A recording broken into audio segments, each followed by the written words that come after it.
Okay, so I have a new piece of test equipment, so what am I going to do? Of course, I'm going to measure everything I've got. I want to see how everything is operating. So one of the things that network analyzers can do is measure amplifiers. And I showed a couple of these amplifiers. This one is an HP 8447, and I measured it with other test gear, and I claimed that it was better than its spec. I forget what its spec was. I have the label over the top of it. But what Hewlett-Packard did was they outsourced mini circuits amplifiers. It's all their box and power supply and everything, but they went ahead and they outsourced a mini circuits amplifier. I don't know if it has an additional spec or they just bought it off the shelf, but it does have a mini circuits amplifier in it. And I showed that in another video. I'll put that in here. All right, so I claimed it was good from about 50 kilohertz to 500 megahertz. And well, now we can measure it. So this is what it would look like. Let's see here if I can zoom in a bit. And so the two things that you're interested, well, there's a bunch of things you're interested in, but here are two things you're interested in. One is the impedance input. So this is the input impedance. So it's nice and 50 ohms. Okay, so we can display this in other ways. We can do a log mag display. It's minus 20, or we can do SWR, and we can see that we're around less than 1.2 SWR. So yeah, it's a very, very nice match on the input. Let's go back to Smith chart because I like those. And then the other thing we can do down here is to measure the gain. And so I have the gain measured at plus 20 dBm, and the marker here is at 500 megahertz. Yeah, it's working great. Let's see, make sure that marker, oh, that marker's at 700. Actually, yeah, see the marker here, let's put the marker at 500 megahertz.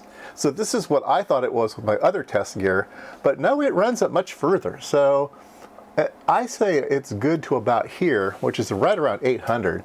So I'm going to change that label on that front. How far is my gain's down to about 19 dB there. So if we let it roll off over here, it's around 19.6. So if we let it go down to 18.6, yeah, 900 megahertz. Yeah, I think 800 megahertz is a good spec for this amplifier. So I'm going to call it an 800 megahertz amplifier. And yeah, look, it looks pretty good. So the way that I have the setup here is I have the input and output, of course. The input comes from the reflection port, and the output goes over here to the transmission port. And I put a 20 dB pad on here. So I don't want to overload the input here. So I have a 20 dB of attenuation, and I cal'd that out when I did the cal. So it's looking pretty good. So the other thing that I wanted to measure is I have two other amplifiers in there in this box here, and I've got videos about that. This box here is a nice box that I built. It has a noise source in it, so I've used that quite a bit. And it also had, originally it had an amplifier, so that's the amplifier down here, and it was kind of a weird amplifier. It looked like it was an R&D unit. They were trying something out, and then I put in a second amplifier. So I have an amplifier down here, an amplifier here, and a noise source. So two amplifiers and a noise source. So let's go ahead and measure those, because these are those cheap Chinese units that you can get on eBay all day long for, like, I don't know, 10 bucks, 15 bucks. I don't know what they are. I claim this one is good from 1 to gigahertz, and this one's good from 1 to 2 gigahertz. I can't read it from where I am here. This one is 20 dB, and this one is 30 dB. Yeah, let's go see how those measure.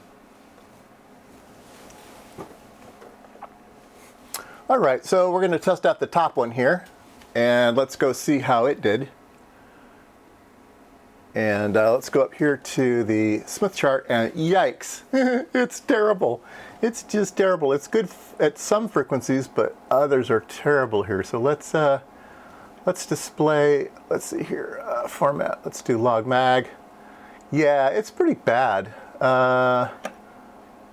Look at the return loss here. Yeah, it's up to, oh gosh, -8 return loss. That's terrible. That's really terrible. So this thing is just not good at all. And then the gain here is, where's my marker? Gain here is never 20, 19.2 and up to 400 megahertz is working good. Now, the spec on that was a gigahertz. So yeah, it's just not operating well at all here. So this is just a terrible amplifier. So I'm going to have to yank that out and put something better in there. Not too pleased with that. So let's go over here and let's look at that bottom amplifier. Seems like I remember it being a better amplifier. So let's go ahead, move us down to that one there. Let's see how it does.